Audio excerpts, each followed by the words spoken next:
Mis amados hermanos, muy buenas tardes, el Señor les bendiga, sea usted cordialmente bienvenido, bienvenida a este espacio en torno a la palabra del Señor. Mis amados, hoy es sábado 23 de marzo y al Señor le damos gloria por permitirnos estar reunidos en torno a su palabra. Hoy es sábado de estudio del Evangelio de Juan.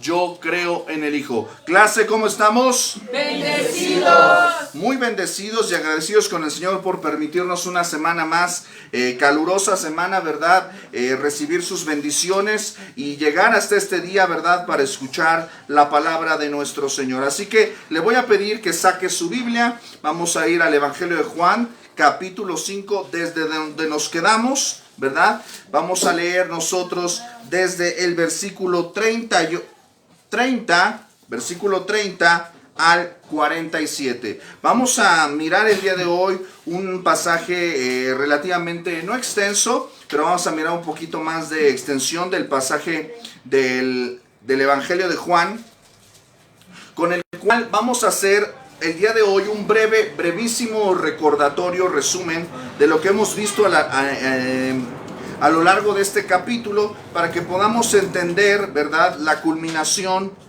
del discurso de nuestro Señor Jesucristo el día de hoy. Amén.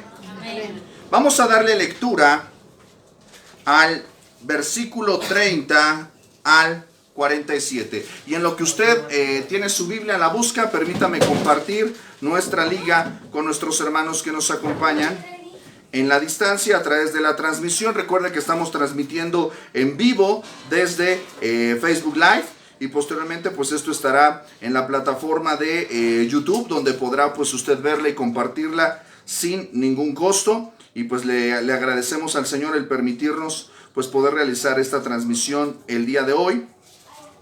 También recordarles que de lunes a todos los días estamos compartiendo el plan de lectura McChain, ya lo sabe, ¿verdad? Donde estamos leyendo el Antiguo Testamento una vez, el Nuevo Testamento y los Salmos 2 veces. Y también recuerde que están nuestros audiolibros disponibles el lunes y el viernes, ¿verdad? Para que usted pueda pues seguir fortaleciéndose y creciendo en la palabra del Señor. Iniciamos nosotros el lunes un nuevo audiolibro, Si os mordéis y os coméis unos a otros, hablando acerca de cómo resolver nuestros conflictos en el cuerpo de Cristo. Este libro fue escrito por el pastor Alexander Strauch, y yo le aconsejo a que no se pierda los lunes este libro, porque verdaderamente nos va a proveer caminos, principios bíblicos para resolver nuestros conflictos. ¿Alguien lo pudo escuchar el lunes, el audiolibro de Si os mordéis y os coméis, la introducción? ¿Verdad? ¿Qué le pareció, mi hermana? ¿Verdad? Nos plantea, ¿verdad?, un escenario en el cual nos dice: el conflicto es inevitable, siempre va a haber conflictos. Y la Biblia nos habla de estos conflictos y cómo los podemos solucionar a través del testimonio de varias personas. Entonces, no se pierda este audiolibro que vamos a tener, y pues le invitamos como siempre a que usted nos acompañe, no solo en la transmisión, sino de manera presencial aquí en nuestro grupo. Escríbanos, lo vamos a recibir con muchísimo gusto. Vamos a leer el texto del Evangelio de Juan, capítulo 5. Ya escribí ya me aventé un apócrifo aquí. Capítulo 30, ya le aventé como otros 10 a Juan.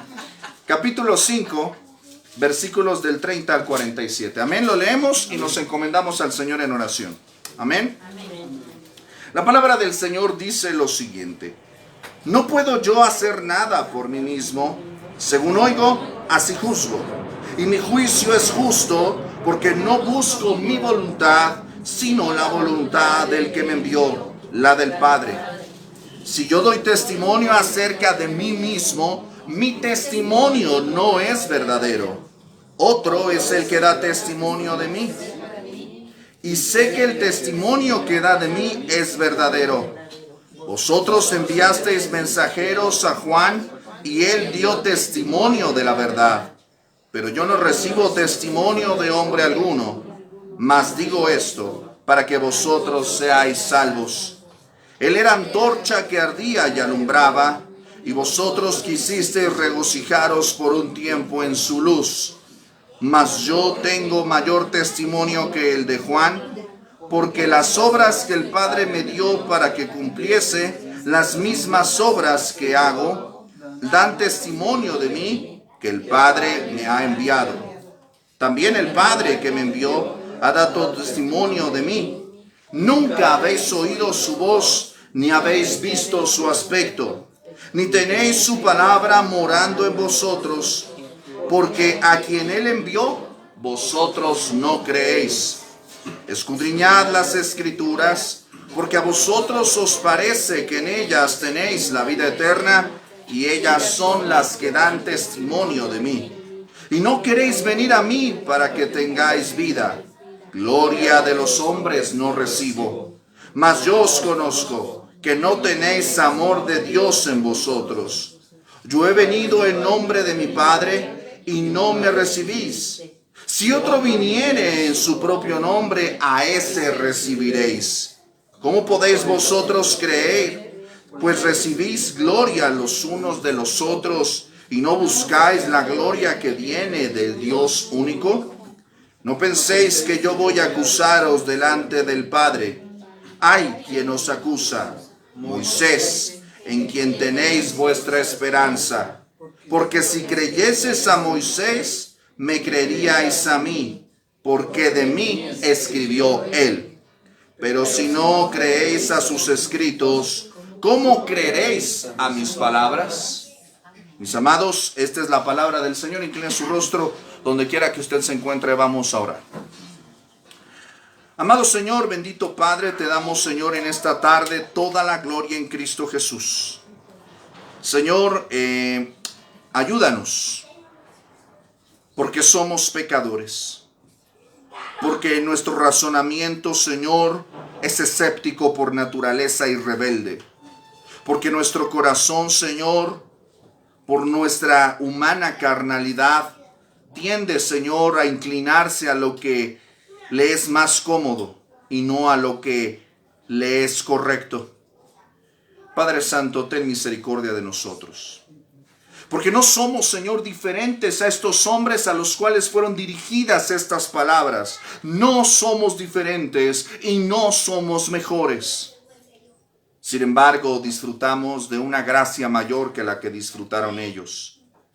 Te has revelado a nosotros por tu Espíritu a través de Cristo y a través de tu palabra. Pero la maldad de la incredulidad, Señor, siga guardando, Señor.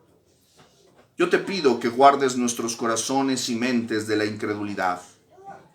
Que podamos contemplar tu identidad y contemplar tus evidencias, tus credenciales, Señor, para que ninguna sombra de duda ensombrezca nuestros corazones en los días de dificultad, sino que siempre, Señor, tengamos claro quién eres tú, cuál es tu poder y a qué viniste, cuál es tu deseo para nosotros y cuál es nuestra responsabilidad contigo.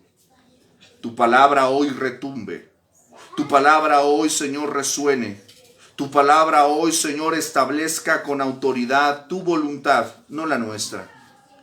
Cualquier duda, cualquier controversia, cualquier réplica quede abrumadoramente clara y silenciada y resuelta por la claridad de tu palabra. Muéstranos a Cristo en estas páginas. Muéstranos a Cristo, a tu Hijo Jesús, Señor, a través de este texto. Y llévanos, Señor, por el camino, Señor, que lleva a tu presencia, Señor. Asísteme a mí, sé con mis hermanos y sé con aquellos que nos escuchan, Señor. Ahora y en la posteridad, Señor, tu palabra sea glorificada. Te lo pedimos en el nombre de Jesús y en su nombre decimos amén y amén. Recuerde también usted, mi amado, mi amada, que nos acompaña desde la transmisión, que puede acompañarnos a través de los comentarios. Si usted tiene alguna duda o pregunta, la puede compartir y con mucho gusto le estaremos contestando posteriormente. Muy bien, saque su libreta porque vamos a hacer rápidamente un breve repaso de lo que hemos caminado hasta el día de hoy en el capítulo 5. Para que no se duerma, para que no se distraiga por si usted por alguna razón tuvo que faltar, por alguna razón. Bueno, vamos a recordar un poquito de lo que hemos visto hasta el momento, ¿verdad? Entonces, vamos a recordar que el capítulo 5, dijimos nosotros que el capítulo 5 va a presentar el primer escenario de hostilidad hacia el Señor Jesucristo. ¿Se acuerda usted de esto? ¿Verdad? Va a presentar el primer escenario de hostilidad y de incredulidad a nuestro Señor Jesucristo, y todo va a girar en torno a un acontecimiento. ¿Cuál va a ser ese acontecimiento, clase? No todos. En la sanidad, ¿verdad? Del paralítico de Betesda. En día de reposo. Ahorita vamos a eso. Del paralítico. Ok. El Señor va a sanar a este paralítico. Recuérdenme un poco acerca de este paralítico. Díganme varias cosas acerca de él. Que estaba esperando a que supuestamente bajara el ángel y moviera el ¿Cuánto agua. tiempo llevaba enfermo este hombre? 38 años. 38 años. Varios años. Varios años, sí, porque como que entre 30 y tantos, pero por ahí más o menos andaba. Varios años aprox, ¿verdad? Andaba más o menos este hombre enfermo, ¿verdad? Él estaba, ¿verdad? El texto nos dice que esta sanidad ocurrió, ¿verdad? En el estanque de Betesda. ¿Dónde se encuentra este estanque, clase? Charlie, ¿dónde se encontraba? El pórtico de Salomón. A ver, chequen el texto, ¿dónde se encontraba? ¿Seguros? Vamos a revisarlo. 38 años. 38 años, ¿ok? Ya lo verificaron nuestras inspectoras. En Jerusalén. Ok, en Jerusalén, ¿verdad? Se encontraba allí en Jerusalén, efectivamente, ¿ok?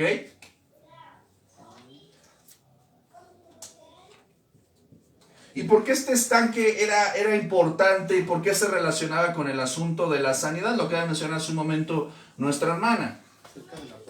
Que según bajaba un ángel a Estaba cerca de un pórtico, efectivamente. pórticos.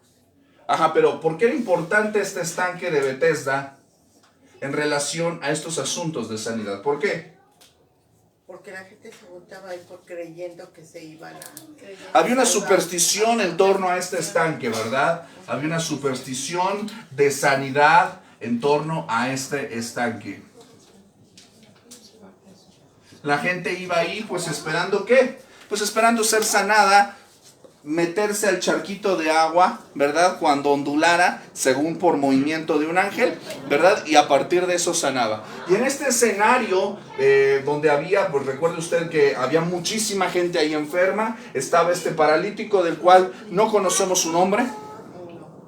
Lo único que sabemos es que estaba paralítico, estaba postrado, llevaba 38 años, ¿verdad? Ahí postrado, ¿verdad? Y el Señor Jesús se acerca a él, ¿verdad? Ahora, vamos a analizar un poquito acerca de esto, ya lo habíamos visto, no lo vamos a profundizar demasiado, ¿verdad? Pero lo que vamos a recordar acerca de este hombre es que no era creyente. No era un hombre creyente. ¿Por qué podemos decir con seguridad que no era creyente? ¿Profesó antes fe en Jesús? No. ¿Le pidió algo al Señor en fe? No. Pero a pesar de no ser creyente, ¿el Señor le sanó? A pesar de esta condición, el Señor le sanó. ¿Ok? ¿Cómo podemos nuevamente certificar su falta de fe? Bueno, posteriormente, después de ser sanado, siguió sin profesar fe y obediencia al Señor Jesucristo. No estaba interesado en quién era Él, no estaba interesado en saber si Él era el Hijo de Dios, porque Él le había sanado. Sencillamente, pues, había sido sanado y ya, ¿verdad? Vamos a ver que esta situación va a generar un conflicto, que va a ser el punto clave, el sine qua non de todo esto. El Señor Jesús hizo todo esto. ¿Y cuál fue el problema? ¿La sanidad? No, el día de No, reposo. el día de reposo. El problema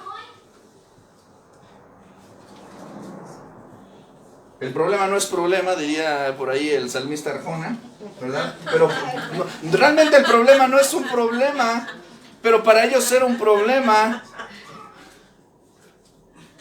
Sí, o sea, cuando lo analizamos hasta cierto punto desde el esquema humano, ¿tú crees que Dios tiene problemas? No. Él no tiene problemas. Él solamente provee soluciones y ha provisto muchas soluciones. Nosotros somos los que somos creadores de problemas y nos encanta estarnos regodeando en esos problemas. El problema que no es problema para Dios, pero para nosotros sí es problema, y para esos hombres sí era problema, pues Él no era que había sanado. Es más, eso a ellos no les importaba en absoluto. Lo único que les afectaba era que este hecho milagroso de por sí había sido realizado en día de reposo. ¿Ok?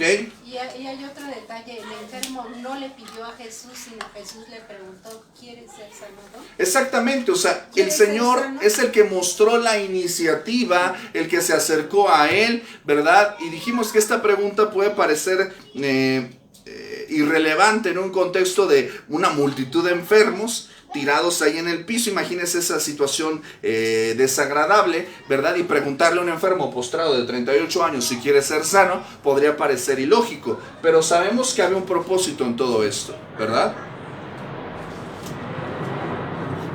Bueno, quedamos entonces que el problema era que no era un problema para Dios, pero para ellos sí era un problema que el Señor Jesús sanara en día de reposo. ¿Por qué era un problema que el Señor Jesús sanara en día de reposo? Voy a borrar. ¿Por qué? Por sus tradiciones. Por las leyes que habían. De no trabajar, ¿no? Ok.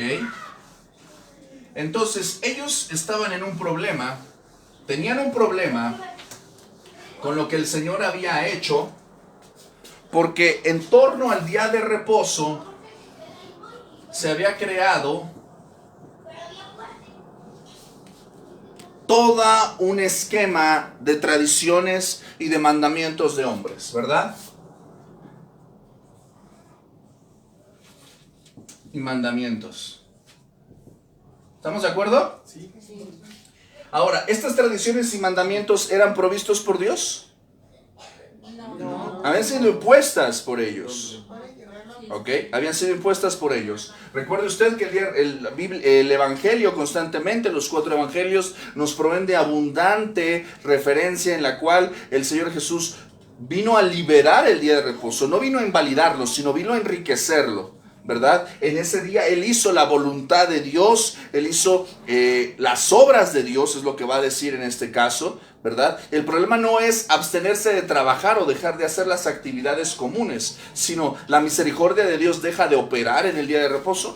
Por supuesto que no, ¿verdad? Entonces, el problema era que Él estaba invalidando no a Dios, sino los mandamientos y las tradiciones de los hombres, de la religión estéril, legalista, seca y establecida. Estaba contradiciendo la autoridad de ¿quiénes? De los hombres. Eso es todo. El problema es que él había plantado cara a la autoridad opresiva de los hombres. Y esto pasa creo que en todos lados, ¿no? ¿A quién le gusta que le cuestionen su autoridad? Y a estos hombres no querían ser cuestionados en su autoridad. Por esto representaba un problema. ¿Ok? Y él hace varias declaraciones. Una vez que él sana a este enfermo, se le encuentra unos días después. ¿Dónde se lo encuentra, clase? Se lo encuentra en el templo, ¿verdad? Él estaba ahí orando, dando gracias. ¿O qué estaba haciendo ahí?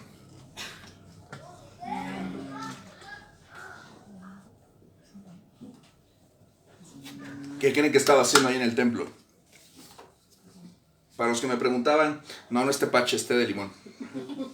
Me preguntó mi maestro Abdiel, me dijo, oye, ¿y tu tepache? No es tepache, es té de limón.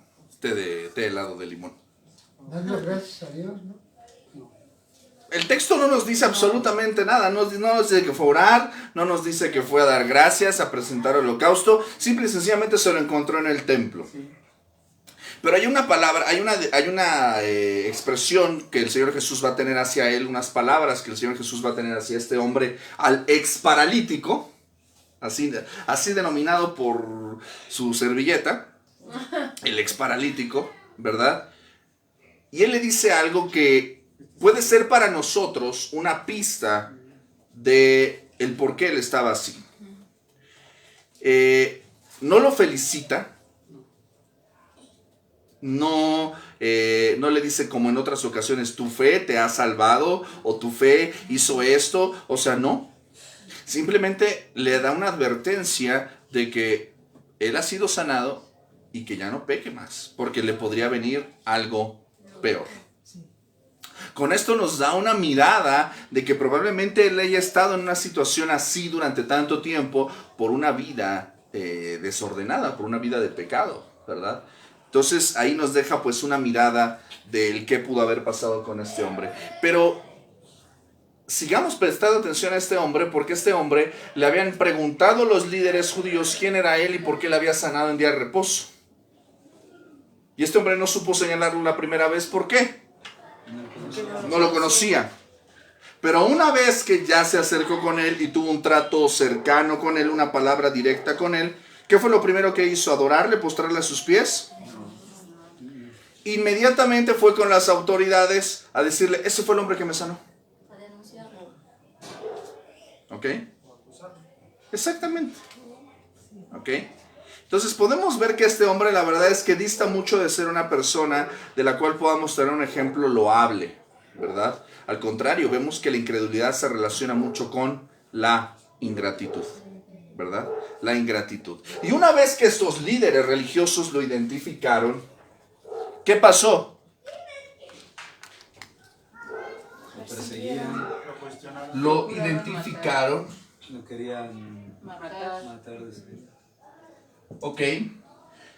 Él hace una declaración, ¿verdad? Y dice, mi padre trabaja y yo también hasta ahora trabajo. O sea, mi padre en el día de reposo trabaja y yo también, al igual que el padre, trabajo en el día de reposo. Esta declaración por sí misma va a presentar un escenario de controversia y de conflicto sobre la cual toda la segunda mitad de este capítulo es el que hemos estado estudiando hasta ahora. ¿Vamos bien o ya lo perdí? ¿Ya la perdió usted? ¿Sí? Vamos bien. Ok. Entonces, el Señor va a responder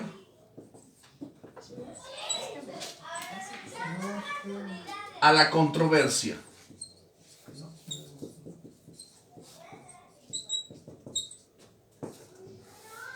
Nuevamente a la controversia sobre la obra que él había hecho en día de reposo. Y lo va a responder de dos maneras que nosotros hemos visto y las que terminaremos viendo el día de hoy si el Señor lo permite. Esto es para que usted haga un repaso ahí, porque yo sé que como lo vemos en cachitos, puede que usted lo vea desconectado todo el testimonio de este capítulo, pero es importante que usted vea el mensaje global para que usted entienda el sentido de cada cosa. Primeramente, el Señor va a responder a la controversia del por qué hizo estas cosas. Primeramente, lo hace mostrando su identidad. ¿Con qué autoridad Él hace todas estas cosas? Él va a preguntar, ellos le preguntan, ¿cuál es tu autoridad? ¿Sí estamos de acuerdo? Sí. Y Él va a decir, basado en su identidad, es decir, ¿quién es Él?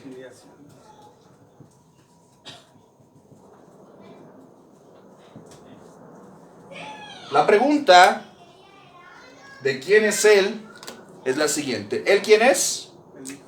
El Hijo.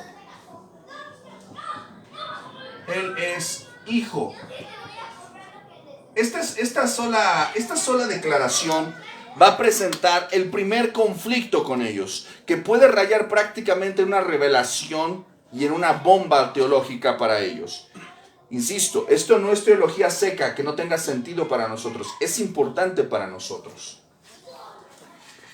El hecho de que Él sea Hijo lo va a revelar como nosotros lo vimos, ¿verdad? De los versículos 17 en adelante, ¿verdad? Cuando vimos hasta el versículo 24. Vimos que Él es Hijo basado en su relación. Él tiene una relación con Dios. Él tiene una relación con Él de Hijo y Padre. Ellos le empezaron a perseguir y a odiar, no solo porque sanaba en día de reposo, sino porque decía que su padre era Dios, haciéndose igual a Dios. Esta es la primera bomba, su relación de hijo y padre con Dios. Segundo, también nosotros observamos, ¿verdad?, que Él es igual al Padre en relación a ver, alguien que tenga sus notas ahí. A su autoridad. Ya lo mencionamos ahorita. ¿En relación a qué cosa, clase? En relación a sus obras. Lo vimos, ¿verdad? Que no puede hacer nada el Hijo por sí mismo, ¿verdad? Sino ve lo que el Padre hace, eso también lo hace, ¿verdad? También vimos que la relación del Hijo con el Padre, la cual certifica su autoridad, ¿verdad? Vimos que es una relación en la cual Él le ha dado también poder. ¿Está usted de acuerdo? Es una relación de poder, que el mismo poder que le ha dado, el mismo poder que el Padre tiene para levantar a los muertos, es el mismo poder que tiene el Hijo. También su relación se ve certificada a través de la capacidad de emitir juicio. E igualdad. Juicio. Dice, el Padre a nadie juzga, sino que todo juicio dio al Hijo. Por último, en relación a su identidad, Él habló de que su relación se ve certificada por su honor. Es decir, que todos honren al Hijo como honran al Padre. Eso es lo que vimos, ¿verdad? Hace algunas semanas. Entonces, el Hijo tiene autoridad. ¿Por qué? Porque es Hijo. Porque Él hace lo que hace. Porque Él puede hacer lo que hizo. Porque Él es el Hijo de Dios. ¿Cómo podemos saber que Él es el Hijo? Bueno, principalmente porque al ser Hijo tiene autoridad. Y al ser Hijo, ¿cómo va a revelar su identidad? Bueno, a través de la relación que Él tiene con el Padre. Una relación de amor, ¿verdad? El Padre ama al Hijo. Podemos ver que Él realmente es Hijo y certifica su autoridad por sus obras. Sus obras siempre son en armonía con el Padre. Vamos a ver que su relación y autoridad se ven también evidenciadas por su poder, un poder superior a cualquiera, un poder para levantar a los muertos. También vamos a ver que esto también se revela a través de que el Padre le dio al Hijo la capacidad de emitir juicio. Estos dos puntos los vimos, ¿verdad?, más adelante de este texto, ¿verdad? Y por último, vamos a ver que el Hijo es digno, por el solo hecho de ser Hijo del Padre, de honor. Por el solo hecho de ser Hijo del Padre, ¿verdad?, y tener identidad con Dios, Él también es digno, al igual que el Padre, de honor. ¿Hasta aquí vamos bien? Eso fue lo que vimos también hace unas semanas, ¿verdad? Y recordábamos, ¿verdad?, que Él hace estas declaraciones radicales en las cuales Él nos muestra, ¿verdad?, que si el que oye la palabra y cree al que Él envió, tiene vida eterna. No vendrá condenación, mas ha pasado de muerte a vida. Versículo 24. Es decir, creer en las credenciales del Hijo, creer en las palabras del Hijo, nos asegura la vida eterna. No creerlas nos lleva a condenación. La última declaración del versículo 24 nos muestra el gran poder del Hijo. Ha pasado el que cree de muerte a vida, de muerte a vida. Lo que vimos nosotros, ¿verdad?, como un pequeño colofón anexo, ¿verdad?, a esta parte de sus credenciales y de su identidad. Vimos el poder que tiene el Hijo de Dios en relación a dar vida entre los muertos. El versículo 25, ¿verdad? También presenta una declaración solemne. De cierto os digo, viene la hora y ahora es, cuando los muertos oirán la voz del Hijo de Dios y los que la oyeren vivirán. Esto lo vimos la semana pasada, ¿sí o no? Dijimos que hay dos tipos de resurrección. ¿Cuáles son, clase? Espiritual y física. Yo creo que esto lo voy a poner acá para que lo vean.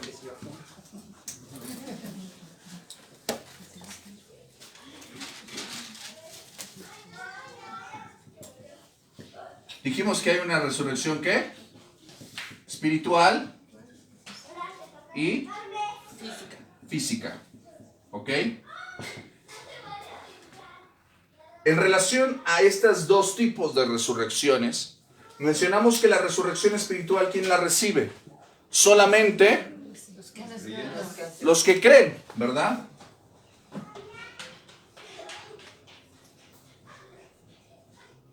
Los que creen reciben resurrección espiritual. ¿A qué nos referimos con resurrección espiritual? Bueno, a lo que nosotros recibimos, a la vida que recibimos nosotros cuando creemos en Cristo como Señor y Salvador. Cuando somos regenerados por la acción del Espíritu Santo. La muerte espiritual, como la revela el Nuevo Testamento, está hablando de una insensibilidad a las cosas de Dios, a la palabra de Dios, a que no podemos responder, no nos importa, no nos duele. Y no somos capaces de accionar absolutamente nada de la obra y de la voluntad de Dios, porque estamos, ¿qué? Muertos espiritualmente. Lo que nos da el Señor a través de su Espíritu por medio de la fe es resurrección espiritual, vida espiritual, ¿verdad? Eso fue lo que vimos. Ahora, ¿los incrédulos reciben resurrección espiritual? No, ¿verdad? Entonces lo que vimos nosotros es que después de esta resurrección espiritual viene una resurrección física. Y vamos a hablar de dos personas, ¿verdad? ¿Los que creen van a recibir resurrección física? Sí, ¿verdad? Esto lo reciben también los creyentes. ¿Los incrédulos reciben resurrección física? No los vi muy seguros, ¿sí? Sí.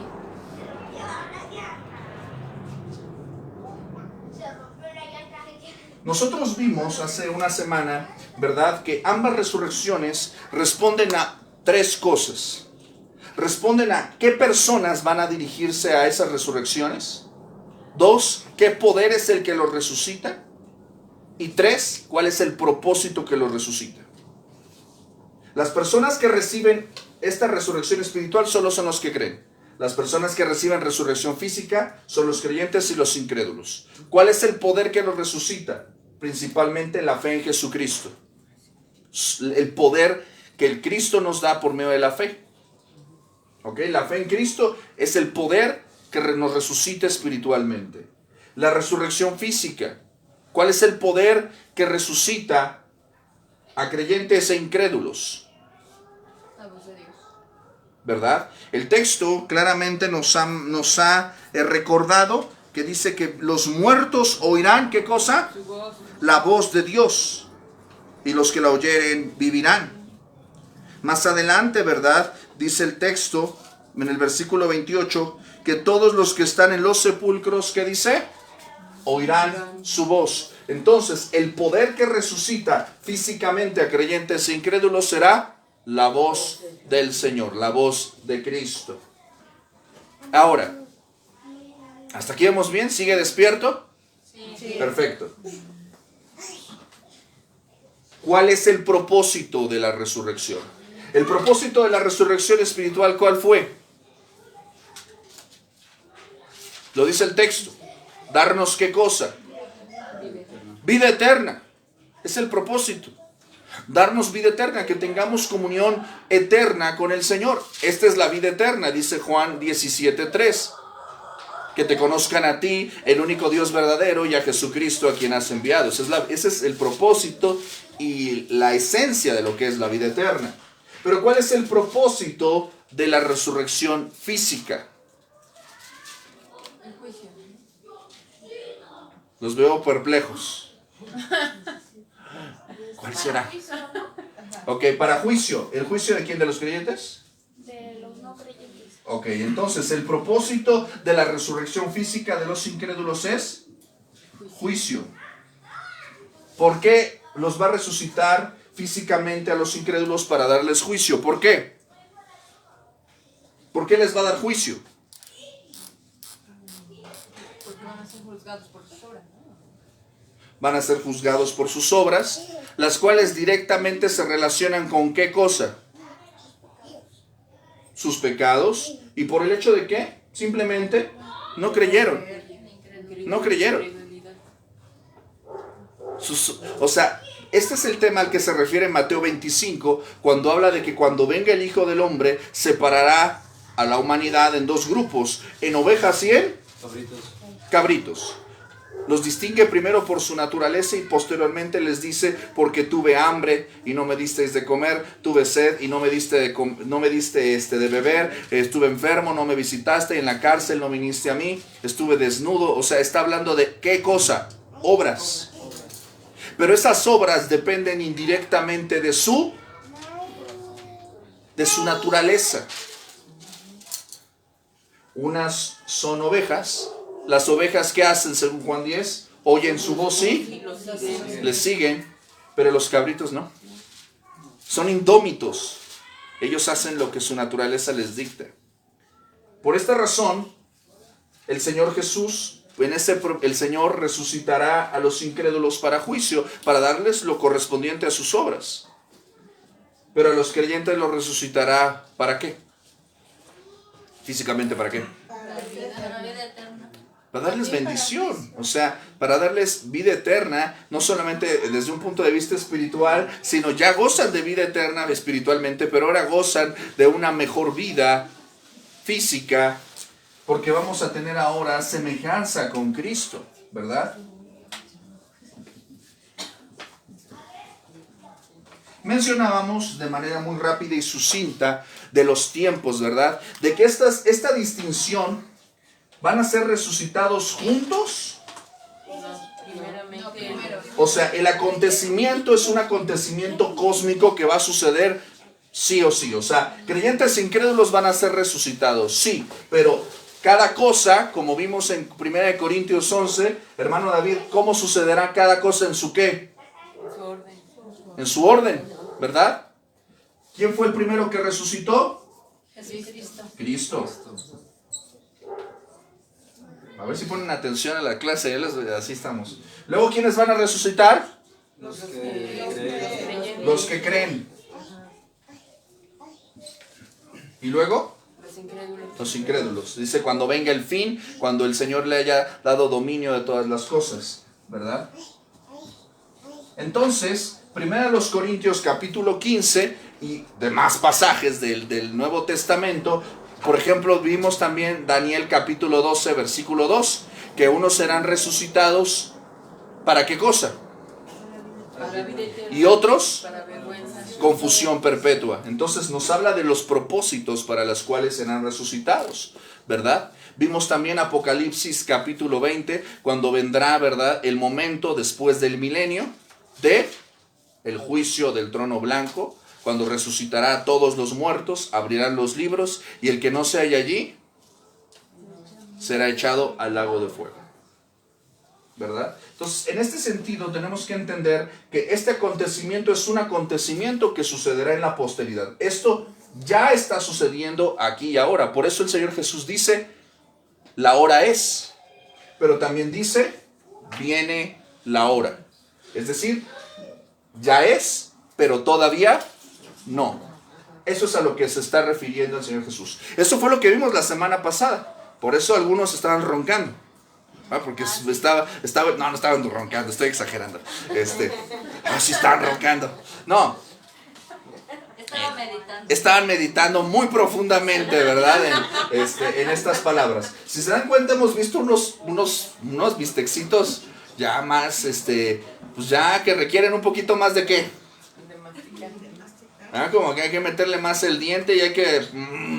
si antes te aventabas tus papitas y tu hamburguesa en 15 minutos, pues esta carne y estas papas ya te las tienes que aventar media horita, ¿verdad? Como para masticarle tantito, porque si no, pues no la digieres, te empachas, ¿verdad? Hemos visto muy buenos temas, ¿verdad? Hasta aquí. ¿Dudas, preguntas hasta aquí de lo que hemos visto del capítulo 5, clase? ¿Seguros? Después del capítulo 6, ¿qué viene, Lalo? Capítulo 7. El capítulo 7, obviamente viene el capítulo 7, brillante como siempre. Muy bien.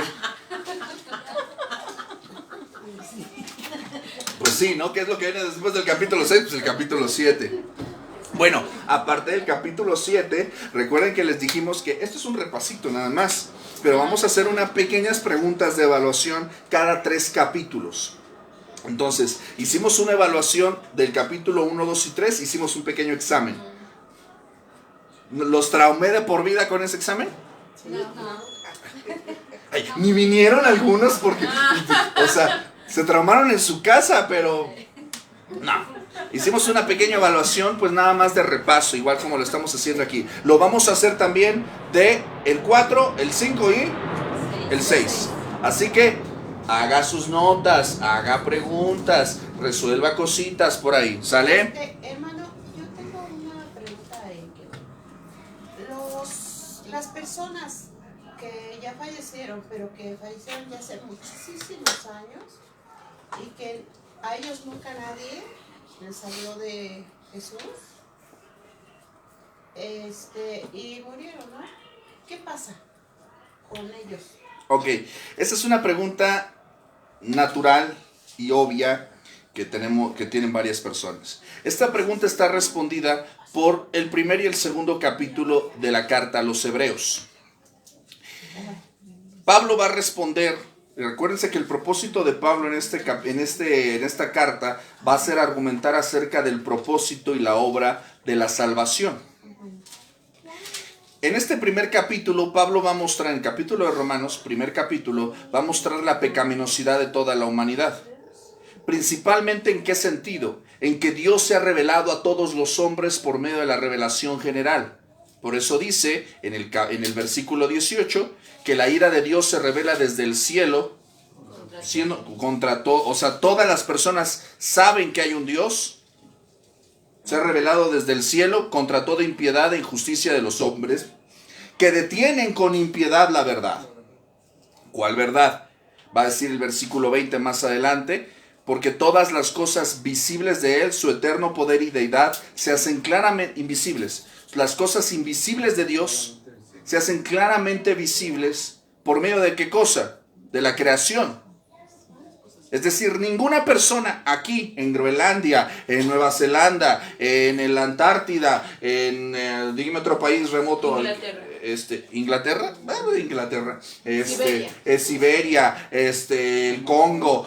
Todos ven la naturaleza y les queda claro en su conciencia, que es la herramienta que Dios nos ha dejado, ¿verdad? Todos tienen una conciencia. Todos saben que hay un Dios. Y el texto de Pablo va a decir que, sabiendo que hay un Dios, no le glorificaron ni le dieron gracias, sino que se envanecieron en sus razonamientos y su necio corazón fue entrenebrecido. Esto es resultado también del pecado. Y dice que se entregaron a pasiones y se hicieron Dios y se semejaron a Dios, ¿verdad? Y lo semejaron a bestias, y de ahí se sucede toda la idolatría que conocemos hoy en día.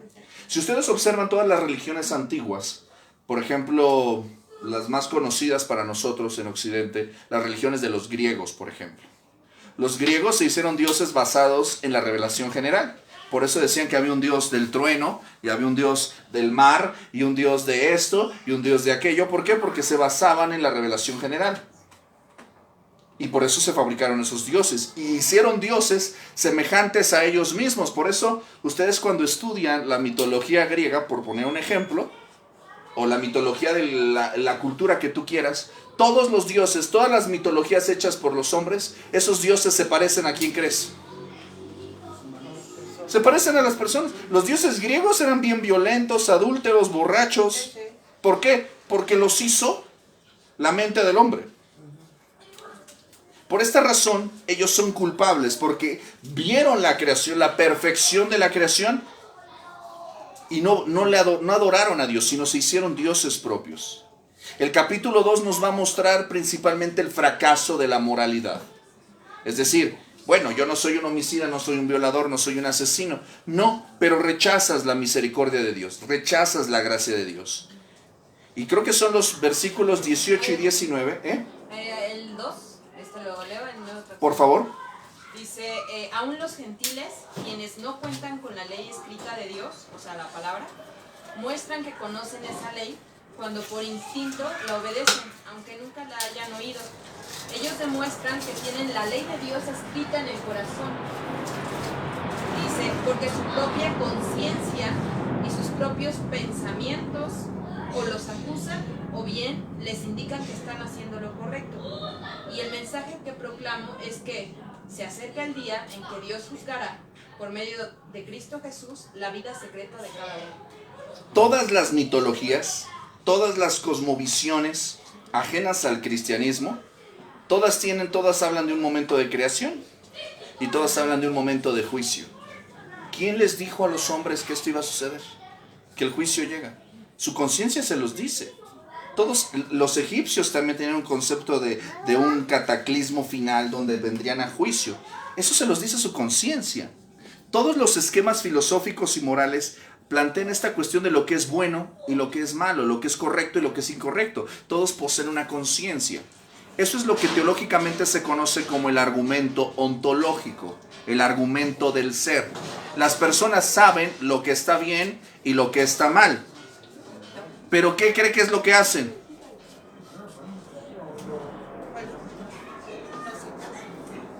Exactamente, ignoran su conciencia, la adormecen, la callan, se voltean para otro lado.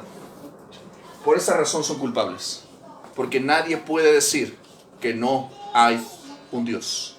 Todos saben que hay un Dios. No conocen su nombre o desconocen algunas cosas, pero todos saben que hay un Dios y no quieren venir a Él. ¿Por qué? Porque el venir a Él implica responsabilidad. ¿Responsabilidad de qué? De sus pecados. ¿Iba a comentar algo, hermano? También yo preguntaría, ¿y nuestros aztecas? Ellos no supieron nada. Sí.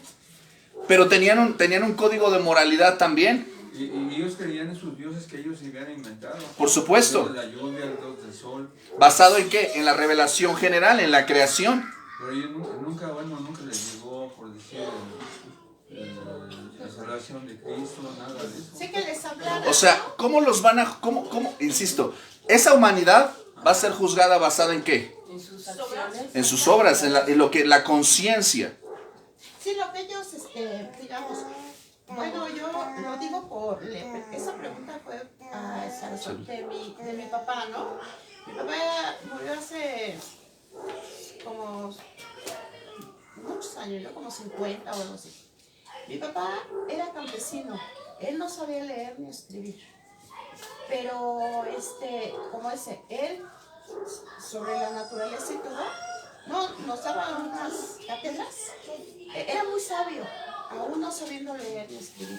Como él trabajaba la tierra y nos enseñaba cómo salía la mazorca, ¿y sabes qué decía después de que cómo salía todo? Bendito sea Dios. ¿Cómo hace todas estas cosas, no? Pero es muy interesante, o sea, a lo que quiero llegar con todo este aspecto basado en estos asuntos de vida eterna y juicio y de la responsabilidad de cada persona. Por ejemplo, mi hermano presenta algún escenario interesante. O sea, dice, bueno, ¿qué pasa con nuestros ancestros aztecas antes de que fueran brutalmente cristianizados, por decirlo de alguna manera, ¿no? Porque evangelizados es otra cosa, ¿verdad? Tenían un conocimiento de la creación y de hecho si ustedes leen, por ejemplo, el Popol Vuh, todo esto, tenían un entendimiento de la revelación general. Y tenían una conciencia y códigos morales de respeto a los mayores, o sea, ciertas cosas que ellos tenían. ¿Quién les dijo eso? Eso ya lo traían en su conciencia. Sabían que había ciertas cosas buenas y ciertas cosas malas. ¿Se condenaba el homicidio? Sí. ¿Se condenaban las faltas de respeto cívicas? Sí. O sea, se condenaban varias cosas que se asemejan. ¿Quién les enseñó eso? Su conciencia. Sabían que había una creación y esa creación les revelaba que había un Dios. Pero su propia pecaminosidad los llevaba a hacer cosas terribles. ¿verdad? Y cuando llegaron los españoles, pues también precisamente, pues no venían con un programa muy espiritual, que digamos, ¿verdad? Pero ellos venían de una cultura, entre comillas, culturalmente cristiana, pero no era cristiana, sabemos nosotros por qué, porque provenían de un esquema religioso, pero no espiritualmente regenerado. Para resumir, el punto es el siguiente: todos los seres humanos nos encontraremos con Cristo. Si nosotros creemos y confiamos en la justicia de Cristo, seremos justificados. No pasaremos por el juicio. Pero aquellos que no responden en fe a la misericordia del Señor, vendrán a juicio. Porque nadie, absolutamente nadie, podrá decir que no hay un Dios. Y nadie, absolutamente nadie que haya cometido maldades o pecados o atropellos, ha atentado contra el testimonio de ¿qué cosa? Su conciencia. Por eso es lo que mencionaba hace un momento el texto de Romanos que leyó Carla. O sea, su conciencia, que es el abogado que Dios ha puesto para nosotros en nuestra mente, es el que nos dice lo que está bien y lo que está mal. Y mencionábamos, por ejemplo, a los pequeños. Los pequeños no tienen, lo poco que ellos saben basado en nosotros, pero no tienen ellos formación bíblica, no tienen conocimiento teológico, no saben ni hablar, no conocen el mundo. Pero nosotros les decimos lo que está bien y lo que está mal. Ya tienen un elemento básico de conciencia, de información. Y teniendo conocimiento, ellos escogen desobedecer. Eso habla de la condición humana. Sí, porque ya la traemos desde adultos. Claro. ¿Siempre te obedece tu hijo? No. Aunque le dices sí o no. Es más, parece que le tengo que decir no para que, o sea, le digo no y parece que lo hace más. Esa es la condición humana. Por eso necesitamos desesperadamente como seres humanos la gracia de Cristo. Porque si no fuera por Él, por nuestra condición humana, estaríamos totalmente y radicalmente perdidos. Estos creyentes que recibirán vida eterna por poner su fe en Cristo, no es por mérito de ellos, Sus obras no son que se hayan ganado su salvación, al contrario, sus obras son una evidencia de que fueron salvados. Porque lo que ahora hacen no lo hacen para ganarse algo, sino lo hacen para darle gracias a Dios y testificar que ellos han nacido de nuevo. ¿Amén? ¿Hasta aquí vamos bien? ¿Ya puedo borrar? Muy bien. Ahora saque su Biblia, saque su libreta, porque vamos a iniciar una última sección. Y me voy a apurar para no tardarme tanto. Esta parte no va a ser muy abrumadora. El texto sí es un poco más extenso. Pero lo que quiero que le quede claro es esta segunda mitad de lo que ya vimos. ¿Ok? El Señor Jesús ha dado clara evidencia de quién es Él, de su autoridad y de su poder. Él es igual al Padre y Él tiene poder para dar vida y para juzgar a toda la humanidad. Como culminación del versículo 30 al 47, el Señor Jesús ahora nos presenta algo muy interesante. Como si estuviera el Señor Jesús en una situación de juicio, porque ¿qué es lo que estaban haciendo los líderes religiosos? ¿Qué es lo que estaban haciendo? ¿Le estaban qué? Le estaban juzgando. Ellos le estaban juzgando. Ellos estaban como, no sé si lo que me estás diciendo me convence. Ellos estaban emitiendo un juicio. Para que usted pueda entender este escenario, estos últimos versículos, sitúese usted en un tribunal de justicia. Nuestro Señor Jesús está, ¿verdad?, por decirlo de alguna manera, en el banquillo de los acusados. Él ya ha dado su alegato principal, su alegato de defensa. Él ha mostrado quién es Él, la autoridad que tiene.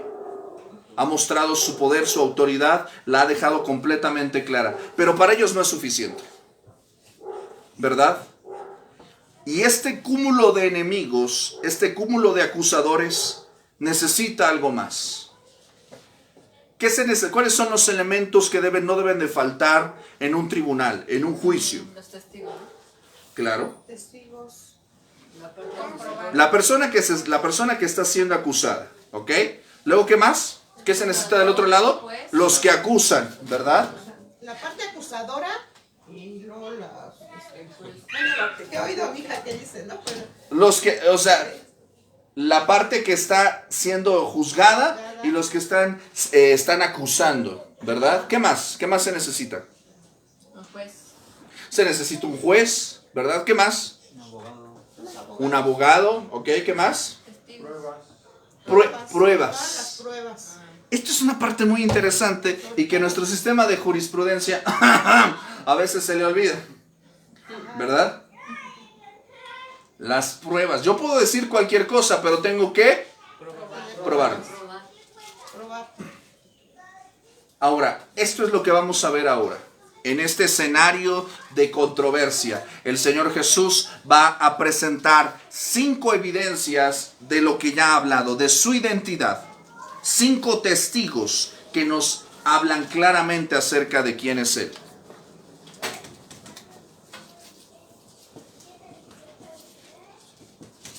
Cinco testigos.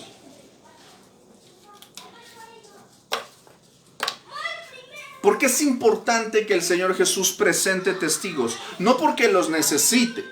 Él no necesita presentar testigos ni presentar testimonio. Lo que dice debería bastarnos y ya. Pero Él está frente a personas que no creen, personas que no reconocen. Él está frente a adversarios que están ciegos e incrédulos. Por esta razón Él tiene que recurrir a esto. Mis amados, tú y yo, de la misma manera, muchas veces también tenemos que presentar defensa de nuestra fe. Y tenemos que presentar evidencias de lo que decimos que somos. El apóstol Pedro, dice que nosotros en determinado momento tenemos que tener la actitud correcta para presentar defensa de nuestra fe, con mansedumbre y reverencia ante todo aquel que la pida. Esto es lo que teológicamente se conoce como la disciplina de la apologética. La apologética o la palabra apología en el griego significa hablar en defensa. El término se refiere a una defensa legal en una corte. La persona que hace apología utiliza la razón y utiliza evidencias para respaldar sus argumentos. La Biblia o el Nuevo Testamento nos presenta apologistas. Por ejemplo, podemos hablar principalmente de Dios en la persona de Cristo, que presentó evidencias de quién era Él. Podemos escuchar, por ejemplo, también al apóstol Pedro dando evidencias y defensa de su fe. El apóstol Pablo, por ejemplo, fue un apologista fantástico de la antigüedad, un apologista cristiano. Y obviamente, pues conforme el paso de los siglos, vamos a ver también que hubo apologistas de primera línea, ¿verdad? Como los padres de la iglesia o los reformadores. Pero ¿por qué le estoy diciendo esto? Porque la razón no está peleada con la fe y la fe no está peleada con la razón.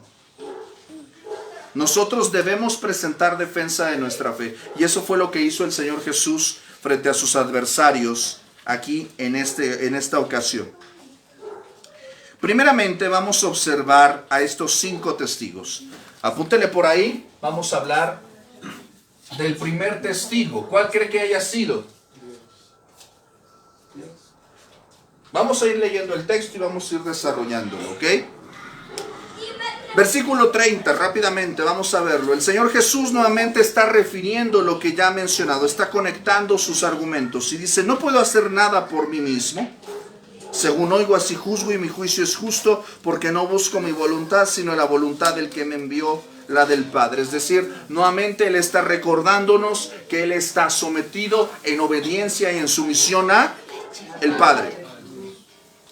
Versículo 31 dice: si yo doy testimonio acerca de mí mismo, mi testimonio no es verdadero. Lo que está diciendo aquí no es necesariamente que su palabra no tenga validez, sino que para ellos su palabra no tenía validez.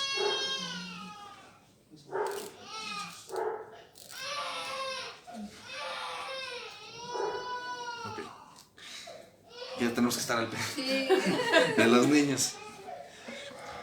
Versículo 32.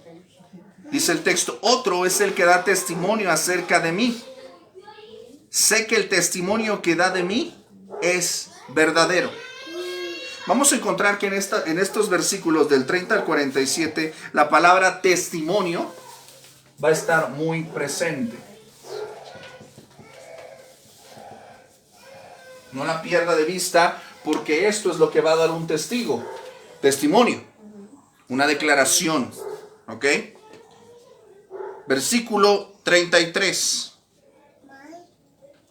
Vosotros enviasteis mensajeros a Juan y él dio testimonio de la verdad. ¿Cuál es el primer testigo? Juan el Bautista. Juan el Bautista. Porque él dio testimonio de la verdad. Acuérdese usted, porque esto lo vimos en nuestras primeras sesiones de clase. Hablamos acerca de Juan el Bautista como un mensajero, como un heraldo, al que incluso se le reconocía como profeta. Tanto fue así que los adversarios, los hombres, los líderes religiosos judíos fueron a él a preguntarle si él era ¿qué? Si él era el Mesías. ¿Eres Elías? ¿Eres el Mesías? ¿Eres el profeta? ¿Quién eres? ¿Verdad? Y él habló, ¿verdad? Dijo: yo solamente vengo para mostrar quién es el Mesías, para señalar al Cordero de Dios, al Cristo, ¿verdad? Por eso él dio testimonio de la verdad. Pero el versículo 34 dice: pero yo no recibo testimonio de hombre alguno. ¿Por qué está diciendo esto? Porque la identidad, la veracidad de las declaraciones de Cristo no dependen de un hombre. O sea, lo que Juan dijo fue verdadero, sí, pero el testimonio de nuestro Señor Jesucristo no dependía del testimonio de un hombre. Y los dice esto para que sean salvos. Él alaba a Juan y dice en el versículo 35 que él era antorcha. La palabra usada aquí, antorcha, es lugnos. Es decir, no él era la luz. ¿Se acuerda el capítulo 1? No él era la luz, sino vino para dar testimonio de la luz. Él era lugnos, que ardía y alumbraba. Y vosotros quisisteis regocijaros por un tiempo en su luz. La luz que él emitía era la luz de Dios, el fos. La palabra también griega usada aquí para luz es fos, hablando de la esencia de esa luz. La luz que emanaba Juan era la luz de Dios, pero él no era la luz. Versículo 36. Mas yo tengo mayor testimonio que el de Juan. Fíjate lo que está diciendo aquí. Hay un mayor testimonio que el de Juan. ¿Cuál es? Las obras que el Padre me dio para que cumpliese, las mismas obras que yo hago, dan testimonio de mí que el Padre me ha enviado. ¿Qué es lo que está diciendo aquí el texto?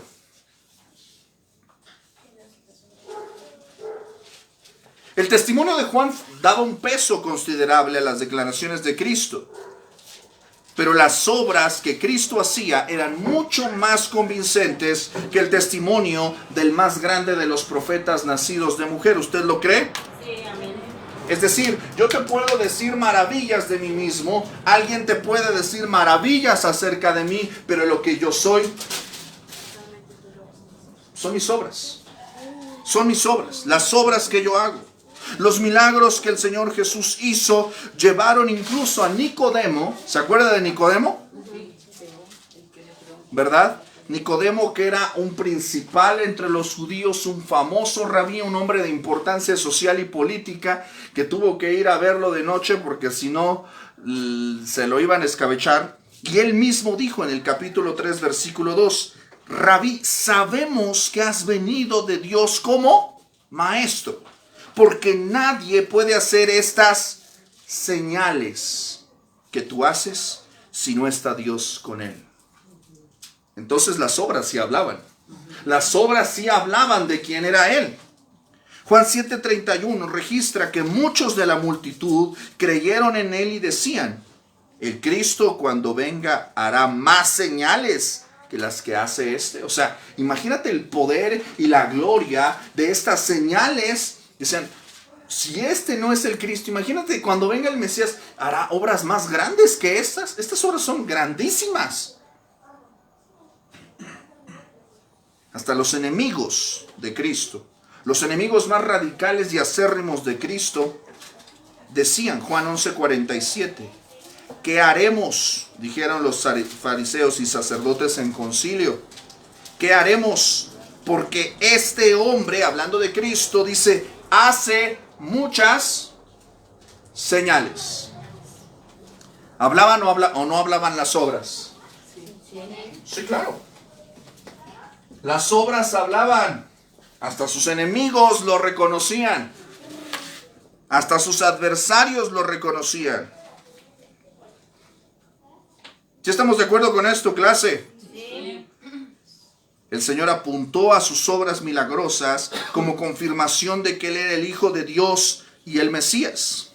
Los evangelios, ¿cuántos evangelios hay? 4. ¿Cuáles son? Mateo, Ok, la repetición sí funciona, ¿verdad? Los evangelios muestran y registran al menos 3 docenas de milagros. Incluso Juan, en el capítulo 20, versículo 30, dice que hubo muchos más que ni siquiera se mencionan. O sea, de que hubo obras que hablaban de quién era Él, las hubo. ¿Estamos de acuerdo? Sí. Avanzamos. Dice el 36. Porque las obras que el Padre me dio para que cumpliese, las mismas obras que yo hago, dan testimonio de mí que el Padre me ha enviado. 37. También el Padre que me envió ha dado testimonio de mí. Entonces, ¿cuál es el tercer testigo? El Padre.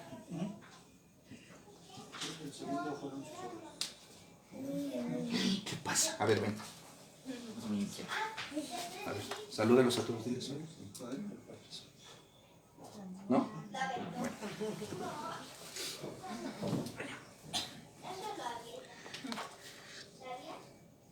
Versículo 37. También el Padre que me envió ha dado testimonio de mí. Nunca habéis oído su voz, ni habéis visto su aspecto, ni tenéis su palabra morando en vosotros, porque a quien Él envió, vosotros no creéis. El hecho de que el Padre envió a Cristo ha dado testimonio de que Él es de una importancia infinitamente mayor que cualquier testimonio humano. Los evangelios registran 2 momentos específicos en los cuales el Padre dio testimonio verbal de su Hijo. ¿Cuándo fueron esos testimonios? Cuando el Padre dio testimonio acerca del Hijo. ¿Cuándo fue? Cuando se bautizó. En el bautismo. La transfiguración.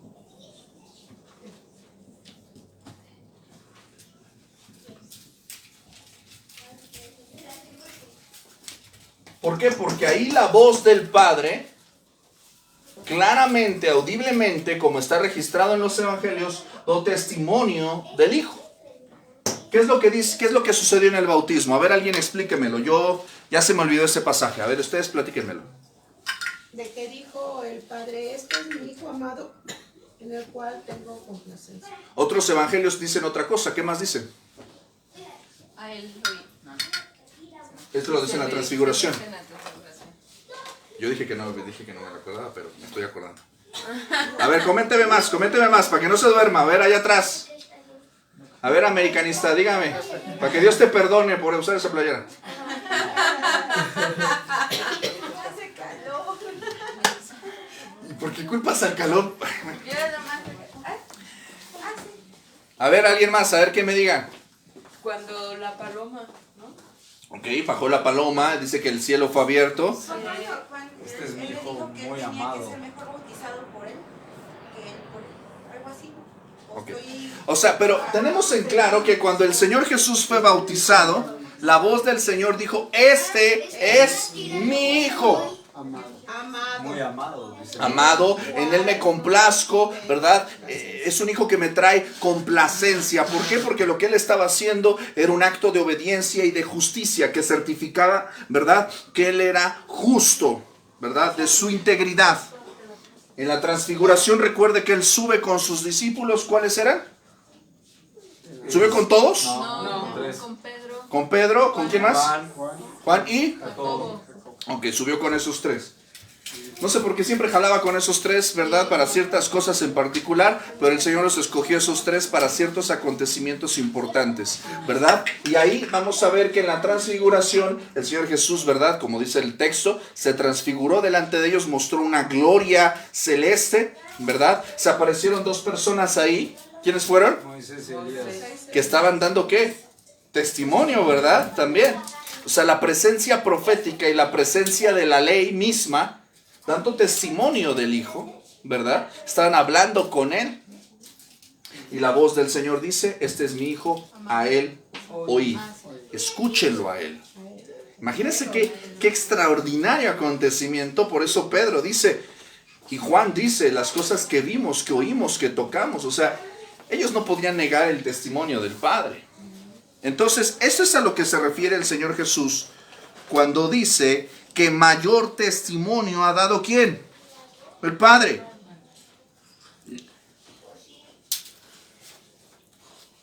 La declaración de Jesús en este versículo dice que en la segunda mitad del 37, ¿sigue conmigo? Nunca habéis oído su voz, ni habéis visto su aspecto. ¿Por qué les dice esto? En relación a la declaración del Padre. ¿Por qué les dice esto? Nadie lo, no sé. Nadie. Nadie. Esta es una reprensión. O sea, recuerde que todas estas palabras están dirigidas a esta caterva de religiosos, legalistas, homicidas, que eran incrédulos hasta el extremo.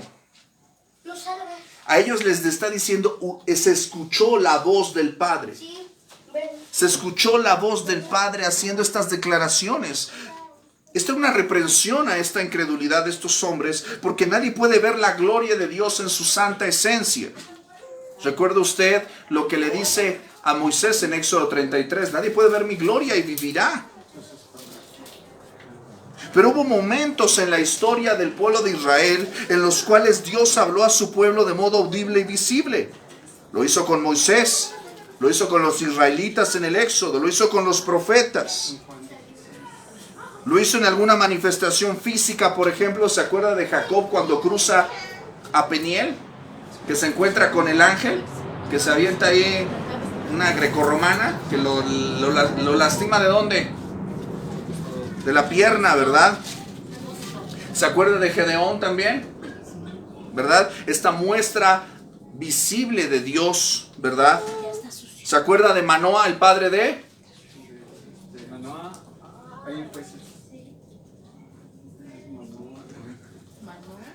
Es en jueces, ahí de Sansón. Muy bien. Mire, por eso se acaba de ganar un premio muy especial. Adelante, adelante, adelante. Los que lleguen, aquí todavía hay asiento de este lado. Y acá hay asiento también. Ya no hay dulces Tommy.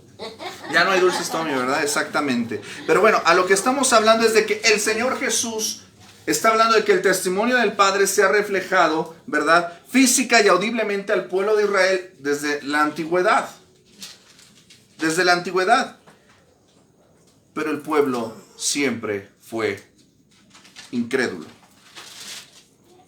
No tenían su palabra y Él les está reprendiendo. O sea, les dice, nunca habían oído su voz, ni habían visto su aspecto.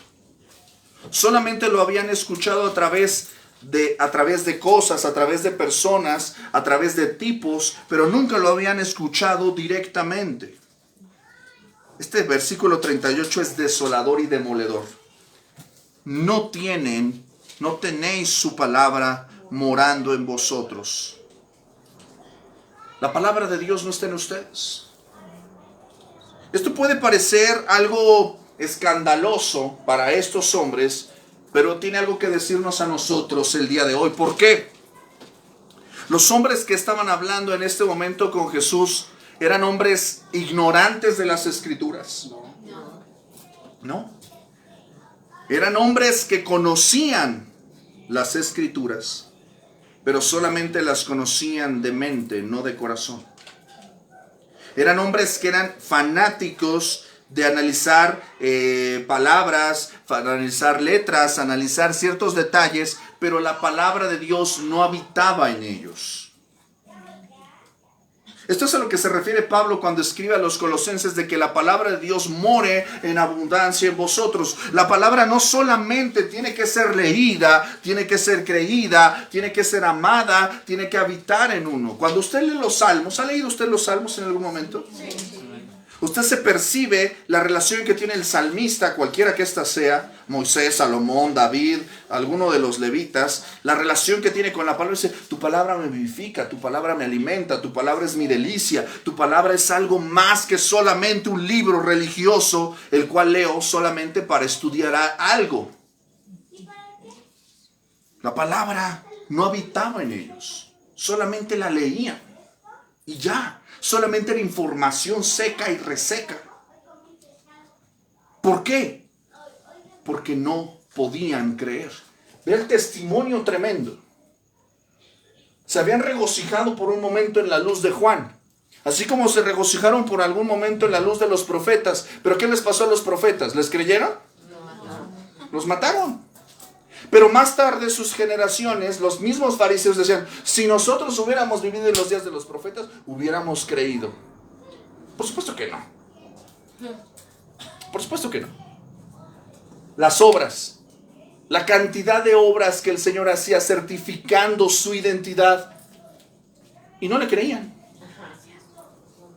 No le creían. No, porque lo veían y no le creían. La voz del Padre en el bautismo, en la transfiguración, glorificando y señalando, o sea, no había otra persona más a quien estaba señalando, era claramente que estaba hablando acerca de quién, de Cristo, de su Hijo, de Jesús, y no creían. Toda la información que ellos tenían y no podían creer. Por eso es indefendible la posición de estos hombres, indefendible.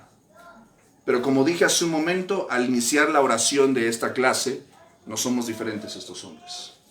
No somos mejores que ellos. Porque poseyendo nosotros la revelación completa, la revelación escrita, nos contentamos solamente con leer de manera superficial. Nos contentamos solo con la superficie, con la información, con los datos, con estos... Y no quiere decir que esté mal, entiendan. No está mal estudiar teología, no está mal conocer la expresión griega y el adjetivo y el adverbio, no está mal y hay que dice en hebreo, y no está mal escudriñar y rascar esas cosas, pero de qué manera esa información está redimiendo tu vida y te está llevando a ser una persona conforme a la imagen de Cristo. Estos hombres sabían demasiado, pero no podían creer. Eran teólogos incrédulos, estudiantes de un Dios al que no conocían. Te estoy diciendo esto con el mayor énfasis que puedo, porque tú y yo, mi amado, mi amada, nos reunimos semana con semana a estudiar de este Dios vivo y verdadero. No quiero que tú estés en el peligro de estudiar la palabra, pero que esta no more en ti. Tú puedes haber ido a los estudios que quieras, pero si esto no está cambiando y reformando tu vida, solamente fue información superficial. ¿Cuántos de nosotros hemos ido a esta iglesia y a esta iglesia y a esta iglesia? ¿Y cuándo ha habido un cambio en nuestra vida? Podemos nosotros decir que creemos en Dios, pero... como dijo el Señor citando a Isaías, este pueblo de labios me honra, pero su corazón está lejos de mí. Para culminar, mis amados, porque yo les dije que esto iba a estar macizo, vamos a estar masticando más carnita. les dice que ellos no creen. Porque a quien Él envió, el Padre envió, no le creen. Y viene el versículo 39 que yo sé que tú has escuchado en algún momento y lo conoces, este versículo. Escudriñad las Escrituras, porque a vosotros os parece que en ellas tenéis la vida eterna y ellas son las que dan testimonio de mí. Este versículo 39 nos presenta tres aspectos a considerar. Primeramente nos presenta un imperativo. ¿Alguien se acuerda de lo que dijimos la semana pasada de un indicativo y un imperativo? ¿Qué es un indicativo? ¿Qué es? Para indicación, algo. Ajá. Algo que te va a llevar a algo ya descrito. Una indicación como tal. Ok, es una señalización de qué cosa. Un indicativo es algo que ¿qué? Que indica para Que te dónde. orienta. Un indicativo nos va a hablar en la escritura de lo que Dios ya hizo. Y un imperativo nos va a hablar de lo que nosotros tenemos ahora que hacer.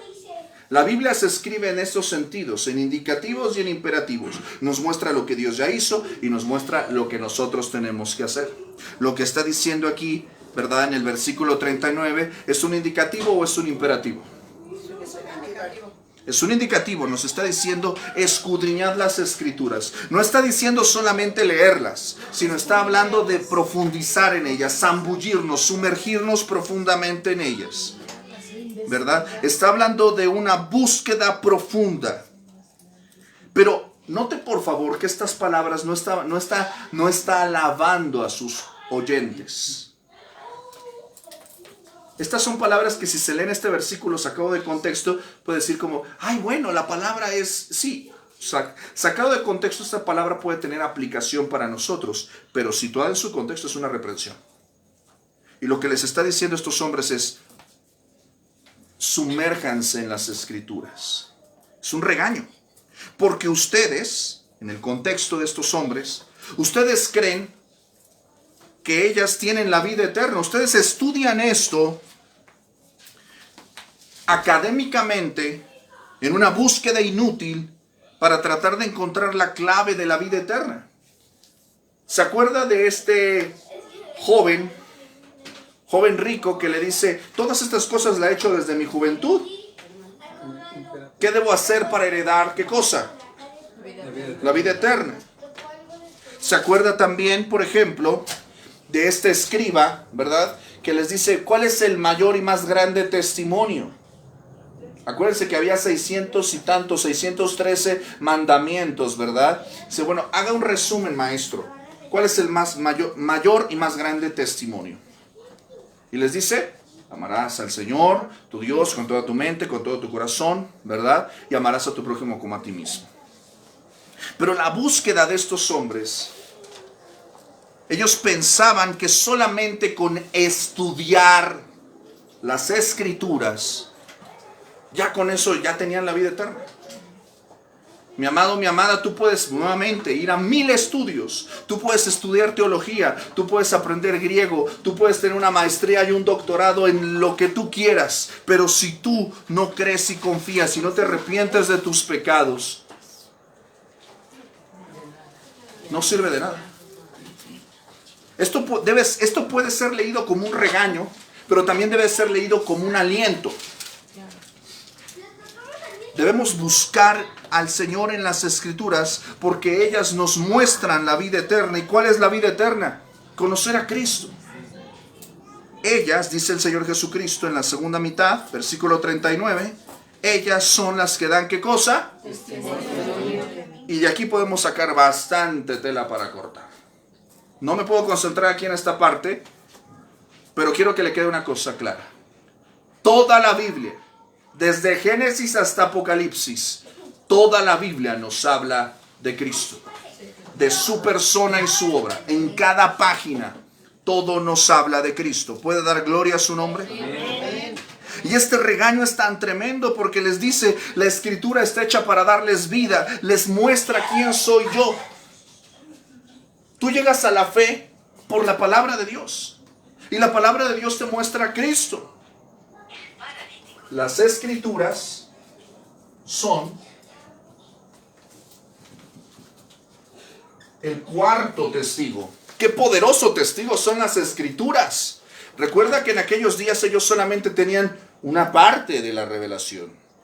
Y el Antiguo Testamento es una evidencia poderosísima. La estudiaban completamente, pero a pesar de eso, no podían creer. ¿Por qué no la ponían por obra? O sea, hay que poner por obra pues lo que uno aprende, ¿no? Pasa, pues no pasa nada. Los fariseos eran fanáticos en su preocupación por las Escrituras. Estudiaban cada línea, cada palabra, incluso las letras, en un esfuerzo vacío por entender la verdad. Pero mis amados, la Biblia, la palabra de Dios, no se puede entender correctamente, apropiadamente, espiritualmente, sin la iluminación del Espíritu Santo, sin una mente transformada por el poder de Dios. Por eso el salmista dice, abre mis ojos y miraré las maravillas de tu ley. Para leer la palabra de Dios usted necesita la ayuda de Dios. Pero ellos eran tan soberbios que no querían la ayuda de Dios. Eran incrédulos por esta razón. No queréis venir a mí para que tengáis vida. Ellos no querían ir al médico porque no se consideraban enfermos. Ellos consideraban que estaban bien, que no necesitaban la ayuda de nadie, que ellos eran mejores que los demás, porque poseían este conocimiento intelectual pero superficial de la palabra de Dios. En este sentido, mis amados, nosotros estamos también como estos hombres en un gravísimo peligro. Porque usted puede tener la palabra abierta y el corazón cerrado. Usted puede tener la palabra brillando en sus ojos, pero no iluminando su mente. Usted puede tener la vida en sus manos, pero no en su caminar constante. Usted puede ir a la reunión de los santos, pero usted seguir siendo parte de los incrédulos. No queréis venir a mí para que tengáis vida. Mis amados, tú no puedes ser de estas personas que no quieren ir a Cristo. Tú puedes ir a la iglesia, pero no ir a Cristo. Puedes ir al estudio, pero no ir a Cristo. Podemos participar del cristianismo sin Cristo. Y el cristianismo sin Cristo es otra religión más que no santifica, no redime, no salva, no hace nada. Versículo 41. Regáleme tantito, ya voy a acabar. Gloria de los hombres no recibo, mas yo os conozco que no tenéis amor de Dios en vosotros. Mis amados, sabemos que el Señor Jesús no se ajustaba a las expectativas humanas de estos hombres. Ellos esperaban un Mesías, ¿no es así? Pero Jesús era como el Mesías que esperaban. Por esta razón, Él no confiaba en las declaraciones de los hombres, porque Él sabía que lo que ellos estaban buscando, Él no llenaba esas expectativas. Por eso Él no recibía la gloria de los hombres. Él conoce sus corazones y sabe que por mucho respeto verbal que tuvieran hacia Él, no tenían el amor de Dios en Él. Dice el versículo 43, yo he venido en nombre de mi Padre y no me recibís. Si otro viniere en su propio nombre, a ese recibiréis. Qué tremendo, ¿no es así, mis amados? Sí. ¿Qué es lo que está diciendo en este sentido? Que a la luz de estas profundas evidencias, de las obras, del testimonio, de los testigos, no solamente no le creen, no solamente no le reciben, sino están más dispuestos en su corazón a alabar, a recibir y a obedecer a falsos profetas, a falsos maestros. Mis amados, ha habido un incremento desde aquellos días hasta el día de hoy de falsos maestros y falsos mesías. Como nota histórica, Josefo, historiador judío del siglo I, nos dijo que 70 años después apareció otro pretendiente a Mesías, Simón Bar Kokhba, y dice que lo siguieron con resultados catastróficos que llevaron incluso a la masacre de Masada, por allá de los años posteriores al año 70. ¿Cuál es el punto, mis amados? El corazón humano en incredulidad no solamente rechaza a Cristo, sino sigue a falsos mesías, a falsos maestros. Y esto es lo que va a pasar en los testimonios del porvenir acerca del anticristo. Seguirán a esta figura que les va a decir lo que quieren oír, que va a apelar a doctrinas que alimentan su carne. Y todo esto ya lo estamos viviendo. Ya lo estamos viviendo. Y vuelvo al punto. ¿Por qué donde se predica la palabra de Dios hay que estarle rogando a los cristianos que se congreguen? Pero cuando usted ve estos templos, Juan dice, sinagogas de Satanás, donde se predica una falsa doctrina, donde se predican herejías, donde se predican enseñanzas que atentan contra la identidad de Cristo, su divinidad y su humanidad y su sacrificio salvífico. ¿Cómo cree que están esos lugares? Lleno. Estamos viviendo esos tiempos donde a otro sí reciben. Y la palabra del 44 es tremenda. ¿Cómo podéis vosotros creer? Y aquí nos habla del motivo en sus corazones. Pues recibís gloria los unos de los otros. ¿Qué es lo que estos hombres buscaban? Gloria para sí mismos. No buscaban la gloria que viene del Dios único. ¿Sabes en qué consistió la tentación de Génesis capítulo 3? Vosotros seréis como Dios. Y desde aquellos entonces hasta el día de hoy, todo lo que promete la carne, el pecado y el mundo es la gloria personal y le roba gloria a Dios. Por esto no está alejado para nosotros. El regaño, la exhortación que el Señor dio a estos hombres en aquellos días debe resonar también para nuestros corazones. No penséis, dice el versículo 45, que yo voy a acusaros delante del Padre. Mi Señor Jesús no vino a acusar a los hombres, Él vino a salvar a los hombres, a decir la verdad. Hay quien nos acusa. ¿Quién es el cuarto testigo? El quinto testigo, perdón. ¿Por qué está hablando de Moisés, clase? ¿De la ley? ¿De la ley? ¿Por qué de la ley?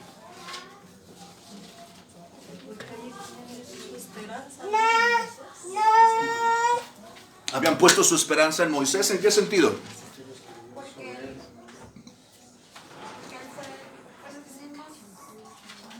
Échele, no, sáquenle. Porque Moisés dio testimonio de él. Eso es lo que es más tremendo de este asunto. Moisés dio testimonio. Es lo que acaba de decir hace un momento. Las escrituras que ellos leían dan testimonio de Cristo. Ellos se decían discípulos de Moisés. Mateo 24 dice que en la cátedra de Moisés se sientan los escribas y fariseos. Ellos idolatraban, admiraban, respetaban la imagen y la identidad de Moisés. Para ellos era el mayor profeta. No había uno como él. Porque él era el que había liberado al pueblo. Él era el dador de la ley. Era una figura tremenda para ellos. Pero por eso el Señor Jesús les dice, ¿saben quién los va a acusar?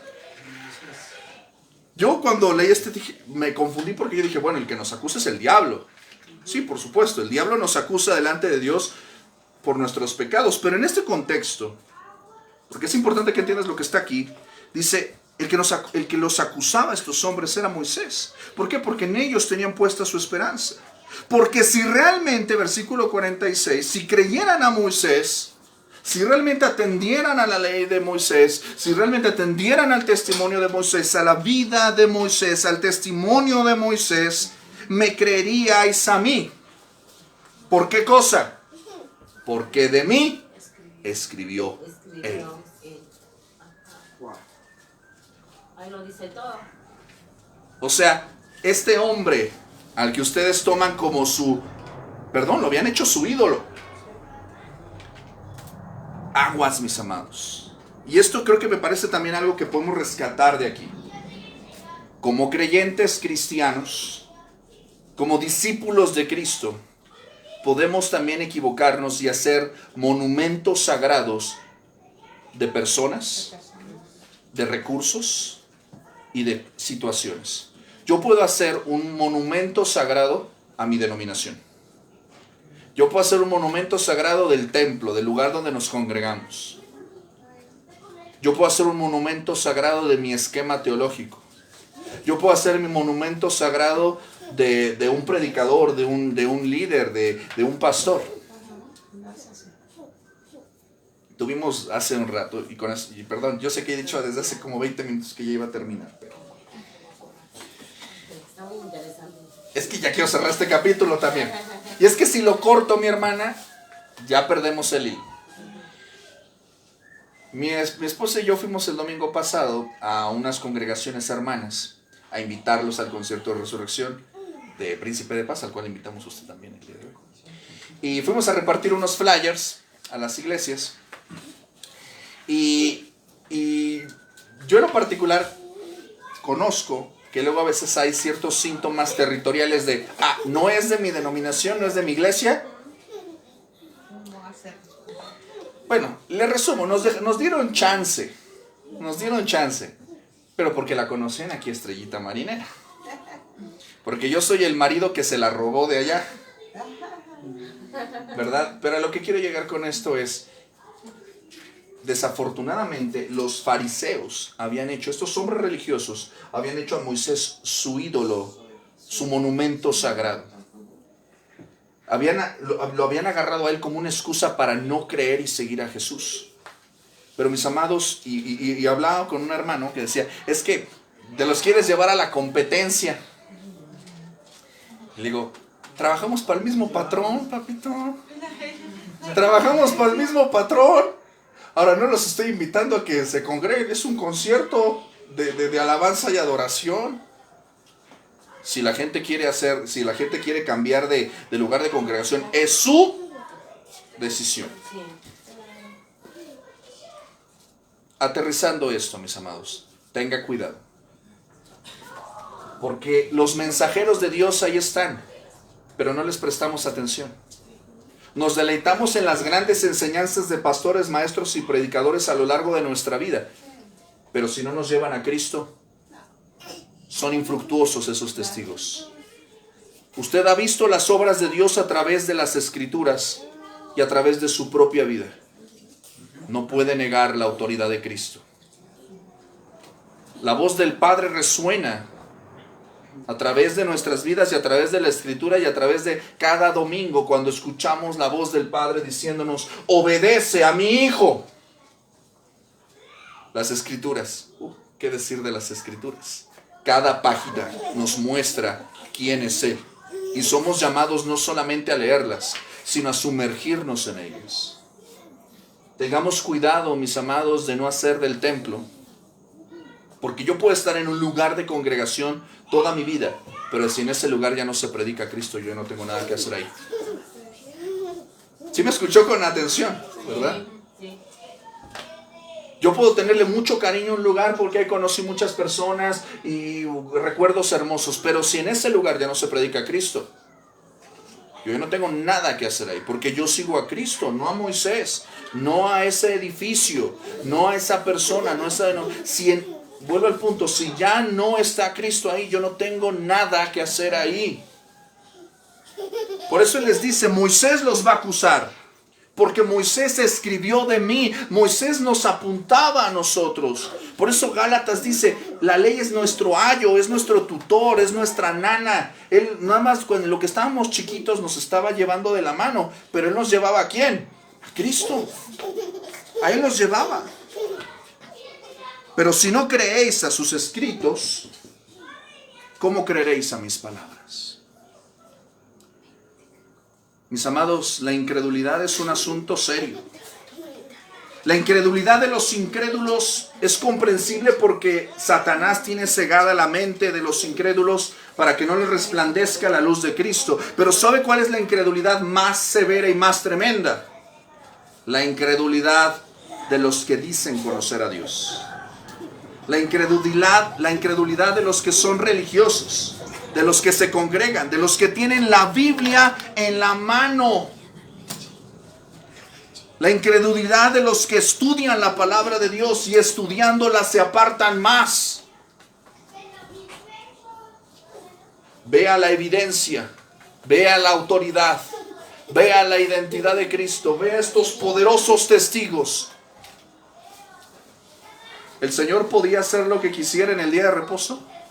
Claro que sí. O sea, autoridad. Él es el Señor, el Hijo de Dios, el Hijo del hombre, el soberano de todos nosotros. Oremos. Bendito Dios y Padre nuestro, te damos muchas gracias.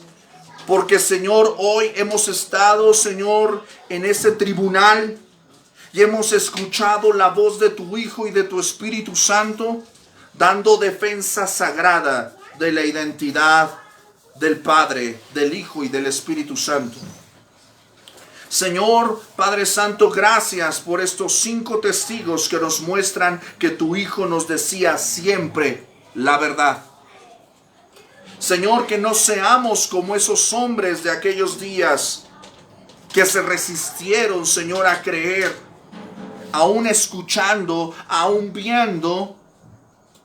Padre Santo, guárdanos de la dureza del corazón, guárdanos de la cruda incredulidad, guárdanos, Señor.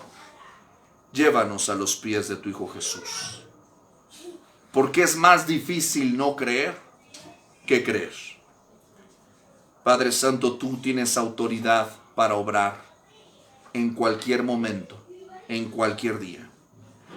Señor, que este capítulo maravilloso, el capítulo 5 que el día de hoy hemos terminado de leer y estudiar, resuene en nuestras mentes y corazones. Que se haga carne en nuestras vidas. Guárdanos de nuestros propios corazones, de nuestra carne y los engaños de Satanás y el mundo. Te lo pedimos todo en el nombre de la suprema autoridad en el cielo y en la tierra, del Hijo de Dios, del Hijo del hombre, de nuestro Señor y Salvador Cristo Jesús. Amén y amén.